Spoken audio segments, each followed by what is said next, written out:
ہم سب مسلمان ہیں چاہے وہ کسی بھی مسلک سے تعلق رکھتا ہو، اور ہمارا رشتہ ہے المؤمن للمؤمن کالبنیان یشد بعضہ بعضا انما المؤمنون اخوہ فاصلحوا بین اخویکم۔ اگر کبھی کبھار کسی عالم کی زبان سے سبقت لسانی بھی ان کو نظر آئے تو اس پہ پردہ کرنے کی ضرورت ہے، نہ کہ اس کو چرچے میں لانے کی ضرورت ہے۔ یہ جو سوال ہے یہ گردش کر رہا ہے سوشل میڈیا پہ قریباً ایک ہفتے سے۔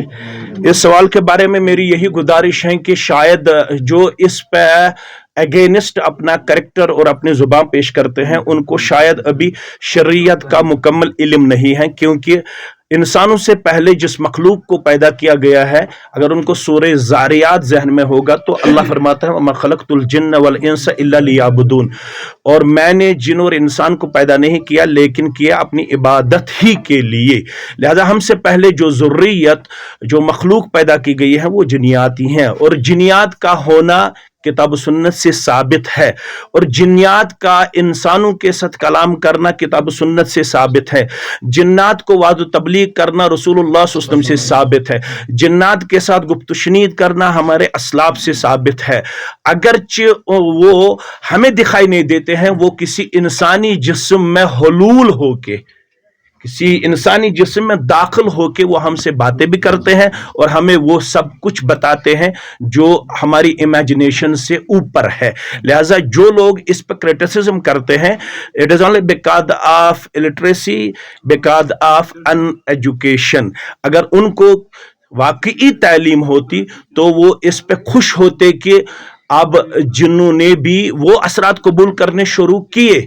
جو الحمدللہ کتاب و سنت سے وابستہ ہے۔ جس طرح انسان اثر قبول کرتا ہے، مان لیجئے کہ آپ کو میرا وعظ و تبلیغ پسند ہے اس لیے آپ سلفیوں کے قریب آئے، اسی طرح جنیات بھی اثر قبول کرتے ہیں، ان کو میرا وعظ و تبلیغ اگر پسند ہے تو وہ سلفیت کے قریب آنے میں اپنے آپ کو پیش کرتے ہیں۔ کسی دیوبندی مولوی کا اگر ان کو وعظ و تبلیغ پسند ہے تو وہ دیوبندیت کی طرف جاتے ہیں، کسی اور مسلک سے جو عالم وابستہ ہے اگر اس کی بات ان کو پسند آئے تو وہ اس کی طرف اپنا اثر پیش کرتے ہیں۔ اس میں کسی قسم کی کنٹروورسی نہیں ہونی چاہیے۔ البتہ جو کرتے ہیں میں سمجھتا ہوں وہ صرف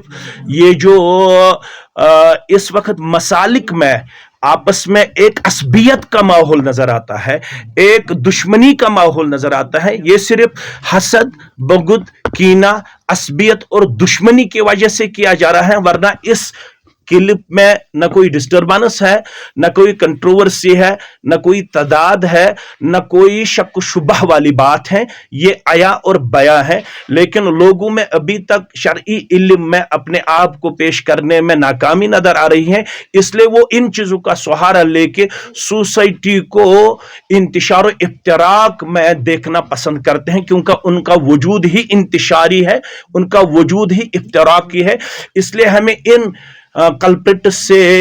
باخبر رہنے کی ضرورت ہے اور ہمیں اتحاد و اتفاق میں اپنے لحظات و لمحات بسر کرنے کی ضرورت ہے۔ ہم سب مسلمان ہیں چاہے وہ کسی بھی مسلک سے تعلق رکھتا ہو، اور ہمارا رشتہ ہے المؤمن للمؤمن کالبنیان یشد بعضہ بعضا انما المؤمنون اخوہ فاصلحوا بین اخویکم۔ اگر کبھی کبھار کسی عالم کی زبان سے سبقت لسانی بھی ان کو نظر آئے تو اس پہ پردہ کرنے کی ضرورت ہے، نہ کہ اس کو چرچے میں لانے کی ضرورت ہے۔ تک اس سوال کا تعلق ہے یہ بہت ہی حساس ہے۔ پہلے ہمیں یہ بات ذہن نشین کرنے کی ضرورت ہے کہ ہمارا منہج ہے من عاد لی ولیا فقد آذنت بالحرب۔ جس نے کسی بھی ولی اللہ سے